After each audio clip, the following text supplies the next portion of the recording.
We are beginning our foray into the world of proofs. And our first stop on this wonderful journey brings us to parallel lines and their transversals. Okay.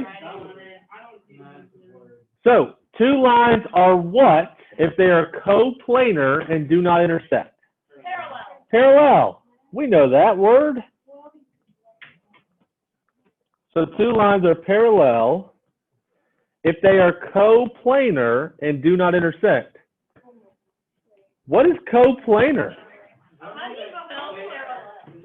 One R, two L's. Together, like that. They're like kind of like different. What do you mean? Are you talking about coplanar? I'm trying. Okay, so we're trying to explain coplanar. He said they're together. I like that word. Okay, so we're going to use the word together. So when you hear coplanar, Henry thinks together. What else do we think about coplanar? Oh, on the same plane. On the same plane. So they're together on the same plane. So they're technically, they've got to be on the same plane, a coordinate plane, good, or, I'm sorry, it'll work. Give it a second.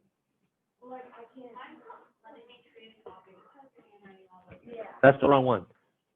Yep. It definitely is the right one. No, it's not. You go below that one. You go back to this. Those are just the completed notes. Yeah.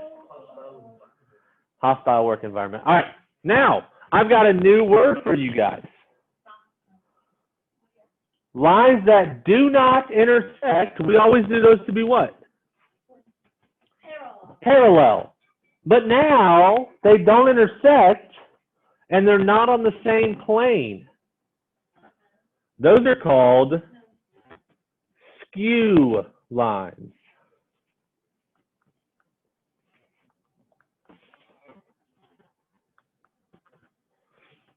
Skew lines do not intersect. Thank you, Lauren. And they are not on the same plane. So they can't be parallel because they don't exist on the same universe. So if you think of the Bible as a three-dimensional figure, imagine a vertical line going straight down the cover and a vertical line going straight down the binding. Would those lines, the vertical line on the binding, vertical line on the cover, would they ever intersect? But we can't call them parallel because they're not on the same side. So even though these two will never intersect, they don't exist in the same universe. When you guys get up to the calc and y'all start dealing with three-dimensional graphs, it's really cool to see. Because you go from an XY plane to an XYZ plane.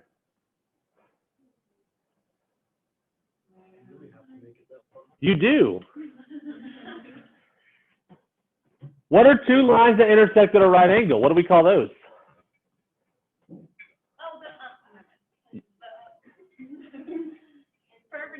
Perpendicular lines.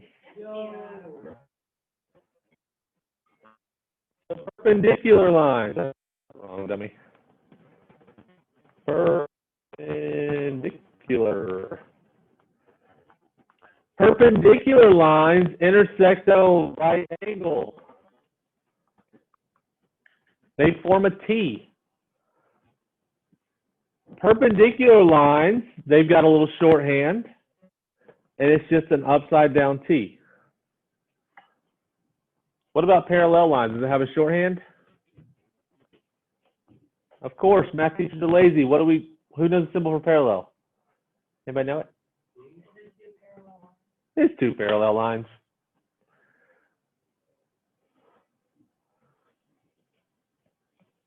And our last new vocabulary word for this situation is that little word that was scaring y'all earlier. A transversal. It's a little word. A transversal is a line that intersects two or more coplanar lines at different points. What's wrong, Chica? I'll see it in a minute. I'm gonna see it. You're good. I'll figure it out. We'll figure it out. I like that attitude.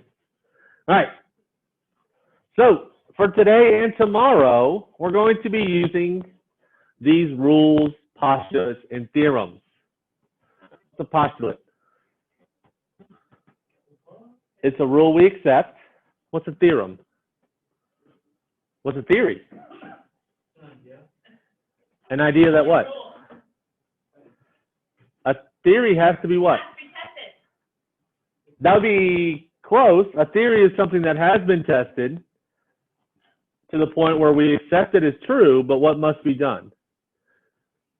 In order, if we want to use it, we've got to prove it.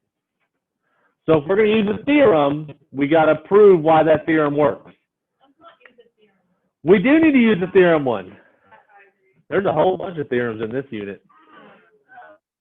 Oh, yes. Exciting. Wait, are you just going to run away now?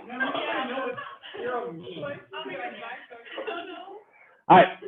So the first postulate theorem we're going to learn is called corresponding angles postulate. If two parallel lines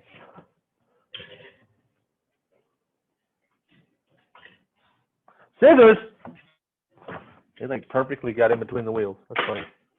So my two parallel lines are being cut by the transversal.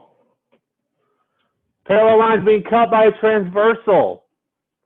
Then our pairs of corresponding angles are congruent. So each one of these guys we're going to have a little shortcut for. So corresponding angles will always be on the same side of the transversal. So either both be on the left or they'll both be on the right. And they will always be on the same part of their corresponding parallel line. So they'll both be on top or they'll both be on the bottom. So if you look over to our fun color wheel over there, you can kind of see our green numbers, they're both on the left side of our transversal, and they're both on top of their corresponding parallel line. It's almost like it's in the definition. So we would say, what's wrong? Angle 1 is congruent to angle 3 because corresponding angles have a congruent relationship.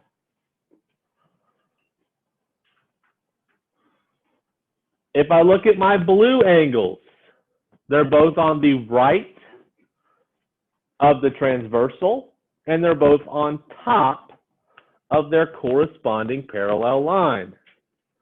So what would we say? 2 is congruent to angle 4.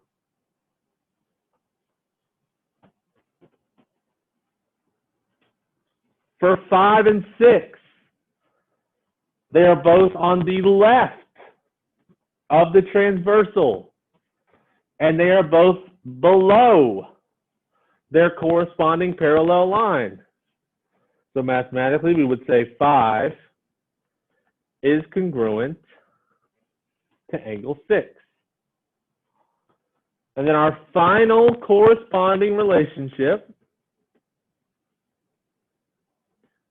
7 and 8 are both on the right. Oh, Peter.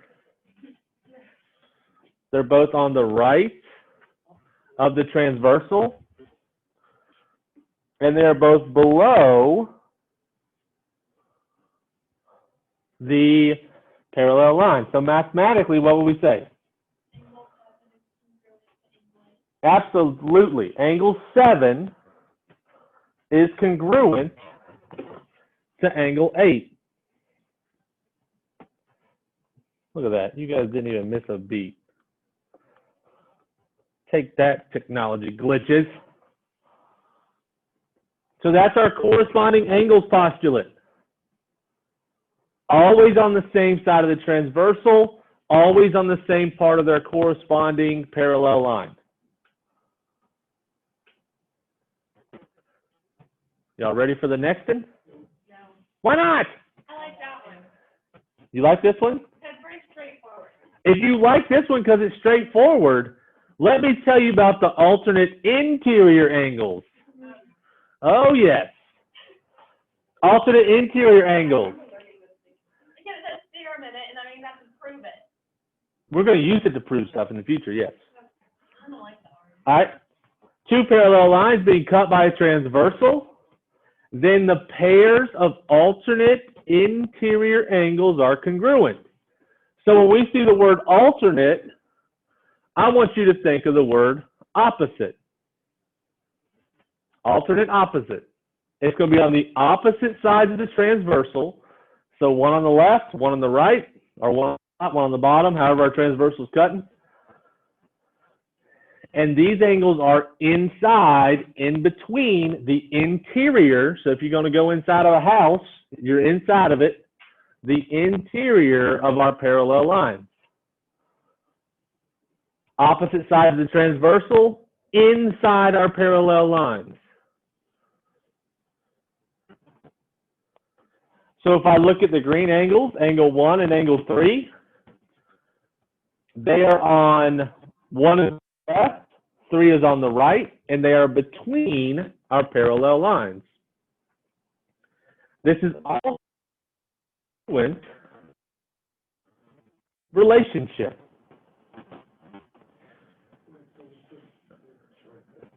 Opposite sides of the transversal, inside the parallel lines.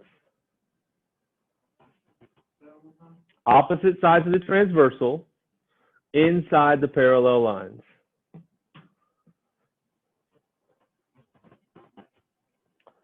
And then the other pair of angles formed, what do you got? Angle 2, say it mathematically. Angle 2 congruent to angle. Angle 2 is congruent to angle 4, my man. It's even more straightforward than the other end. Woo!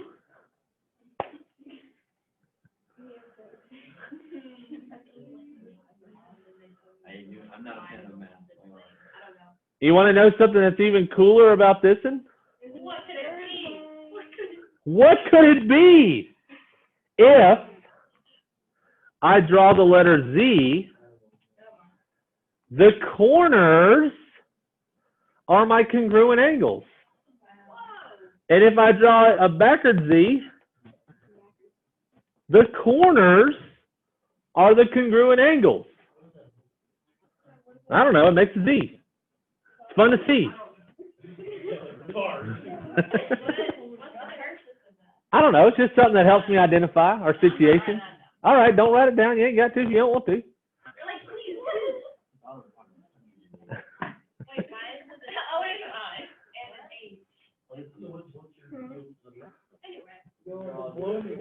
an 8. That's how colors work, brother.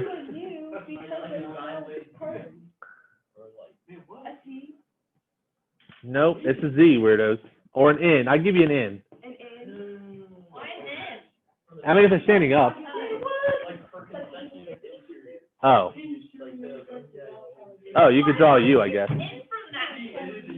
All right, our next one is the consecutive interior angle theorem. Is it the same side of it? Most of the time, you'll see it labeled as same side interior angles. Most of the time, you'll see it same side interior. These angles are on the same side of the transversal, so they're both on the left or they're both on the right. Same side of the transversal, and they are in between our parallel lines. However, the relationship between these two rascals is not congruent, but rather it is supplementary. Anybody know that rule? What's supplementary? What is it? I remember learning. You remember learning it. That's a good start. It sounds familiar. That's also a good start. Yes, triangles could be supplementary. Something around triangle. Or Sort of. something around that. It could sort of be around triangles, but not necessarily. What's the question? What is supplementary?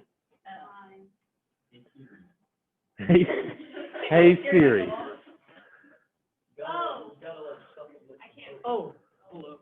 Let's see what that is. A supplementary.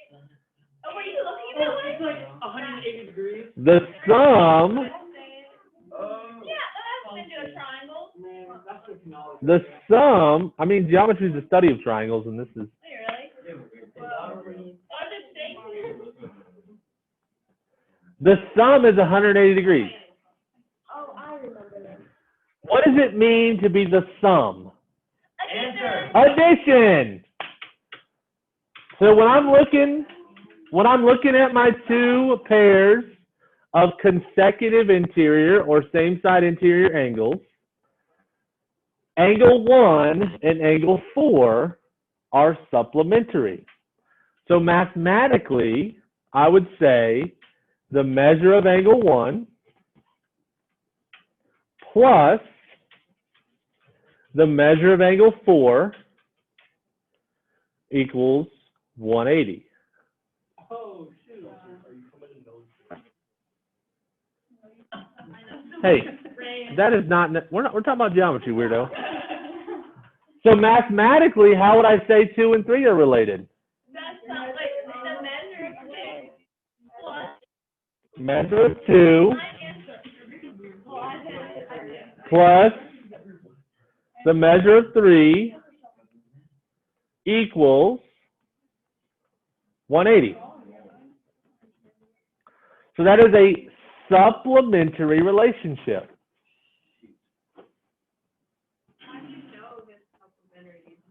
By definition, it is supplementary. I think it's supplementary. You don't have to assume anything.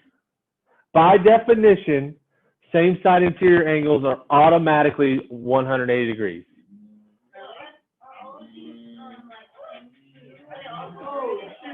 Hey, no, yes, technically.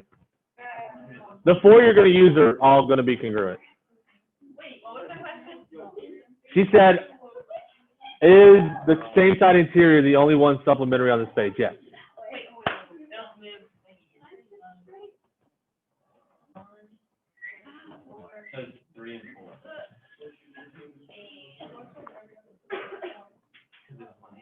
Okay, so good. Wait, so how does that equal? Getting a pinch in my trap. Drive me crazy. All right, and our last rule is alternate exterior angles. 2 parallel lines cut by a transversal. Pairs of opposite exterior angles are also congruent. So opposite sides of my transversal, one on the left, one on the right, and now we are outside of the parallel lines. You get some practice talking about congruence. So how would we say 1 and 3 are related? Angle 1 is congruent to angle 3. I mean, it looks like an L. And then what's our other relationship? Angle 2 is congruent to angle 4.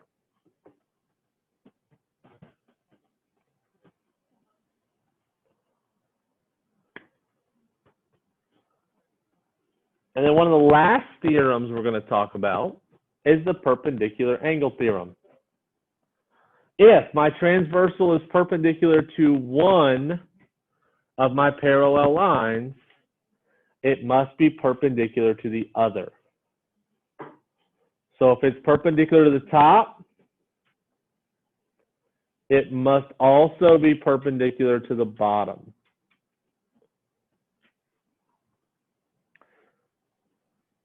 Perpendicular to the top, also perpendicular to the bottom. Do you guys remember what the rule for being perpendicular to any line is? There's another piece to this equation. 90 degrees. Okay, so it's 90 degrees. If I'm perpendicular to one corner, what does that mean about the rest? They all have to be right angles. It's like a square. If I'm perpendicular to one piece of the line, I'm perpendicular to all of it. Total it, fam. All right. I'm going to add a couple in here because they're going to show up tonight. So just on the bottom of your page, I do. So we've got a linear pair. That is not how you spell pair, dummy. Linear pair and vertical angles, because they're going to show up. So linear pair and vertical angles. So just like she was excited about how straightforward these other definitions are, if I see linear pair, what do I think? 180. Why? Okay, a flat line measures 180 degrees. That's fantastic, dude. So a flat line measures 180 degrees, says the rock star on the right.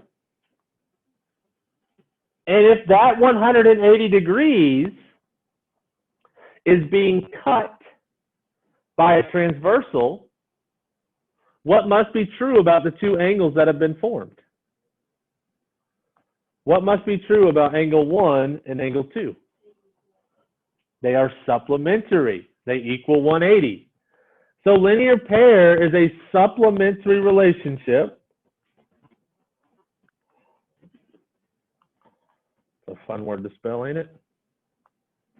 It's supplementary, and like she told us, that means they equal 180. So by definition, what would my mathematic equation be? Measure of 1 plus measure of 2 equals 180. Wait, how is that different from the consecutive? It's not. Then why? How can we tell them different then? Because the consecutive interior is dealing with parallel lines. This is dealing with a single line. But it is the same rule, essentially, yes. And our next rule, and the final rule you're going to learn today, is vertical angles. Vertical angles are formed when two lines or segments cross each other. Opposite angles are going to be congruent. So 1 and 2, 3 and 4. So vertical angles are always a congruent relationship. So mathematically, how would I write these definitions? Mathematically, what would I do? The measure of angle 3 is equal to the measure of angle 4. So angle 3 is congruent to angle 4. And what you said was not wrong if we're talking about numbers. But right now we're just talking about the angles. So what you said was perfectly fine. And then what about 1 and 2? Angle 1 is congruent Angle 1 is congruent to to angle 2. So what she said was the measure of angle 3 equals the measure of angle 4. Once she popped that M in there, we're now talking about a what? A measurement, which is a number. And numbers are always equal. Shapes, angles, all that jazz are always congruent. So what she said was perfectly fine. So she said measure equals measure, number equals number. But in our definitions, we're talking about the angle themselves, so the name of the angle. So we're going to use congruent.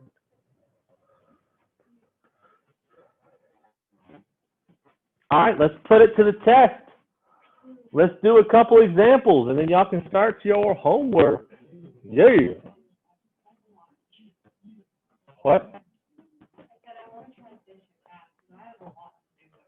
Why? Oh, no. Oh, boy. All right. Ryan, are you an atheist? So, they've given us this prism on the right, okay, and we're going to identify the given segments as parallel. What's parallel?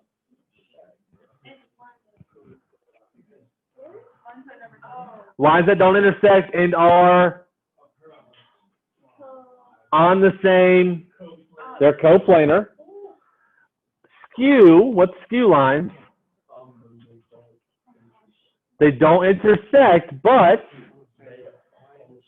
they're not coplanar. And then perpendicular means intersect at a 90-degree angle. Perpendicular is the upside down T, yep. So we're going to look at the first segments they tell us, AB and DC. Are we parallel, perpendicular, or skew? Why?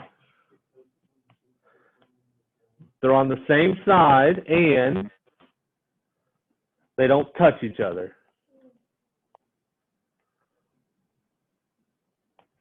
How about AB and BC? What do you think?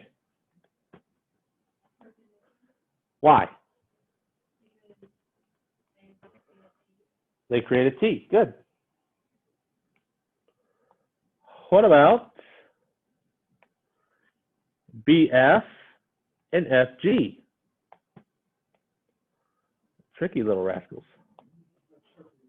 BF and FG. Perpendicular. Why? And make a T. The last one. What's that? AB and FG. That was awful. Why skew? They're on different sides of the figure, so they're on different planes. So that's going to be skew. Next time, put a helmet on the sandwiches. My bun is askew, sir. It's Bob's Burgers. I'm sorry. It'll be okay.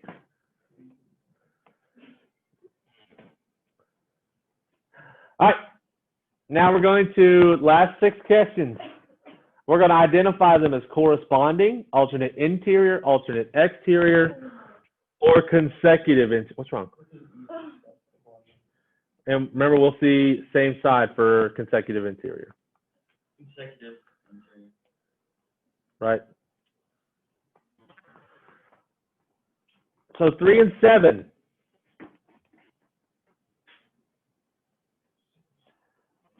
Let's identify their transversal location first. Are they on the same side or opposite side? Same side. Same side. So automatically we can eliminate 2. Alternate. We can eliminate both alternates. So now we've just got to decide, are they corresponding or are they same side interior? Why corresponding? One's outside and one's inside. Okay, we can say one's outside, one's inside. That's perfect. Or we could say they're both what? They're both on top of the parallel lines. And you are correct, sir. Oh, shoot. This is a congruent relationship. My man. Corresponding angles are congruent. What about angle 4 Alternate and angle 10? Are we on the same side of our transversal or opposite sides? Opposite sides. Are we inside the parallel lines or outside the parallel lines? Outside, so it's got to be alternate exterior Is that a congruent relationship or a supplementary relationship?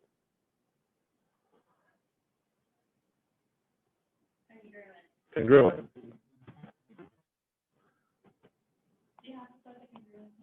You don't have to. I just have the benefit of knowing what first period struggled with. So I'm trying to help identify you guys before y'all get at the homework. How about 5 and 8? Same side of the transversal or opposite sides? Same. Is one inside, one outside, or both of them inside? Both inside. So the rule. Consecutive interior, aka same side interior. And that is a supplementary relationship, meaning what? Their sum is 180. Yep.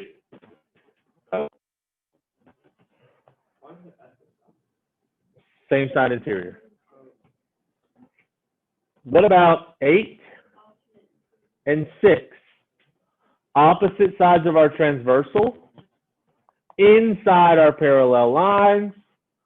So we call that the interior. Is that a congruent relationship or a supplementary relationship? Congruent.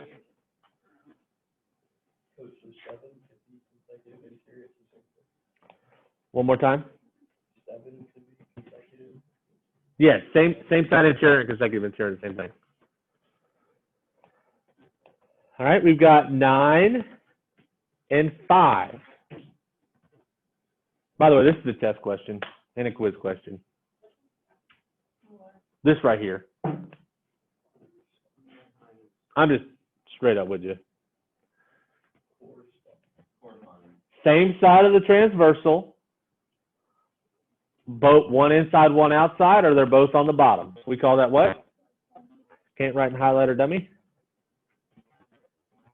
Corresponding. Congruent relationship or supplementary relationship?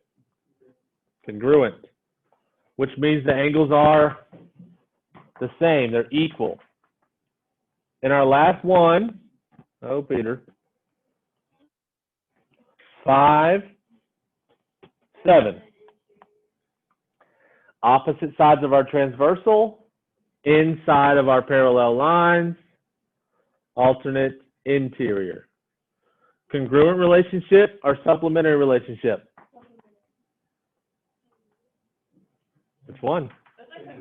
It's congruent. Which one is the only one that's supplementary? Same side interior. Yeah. Or linear pair. All right, your homework is on the math lab. Homework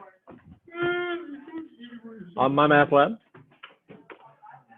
Let me stop this recording.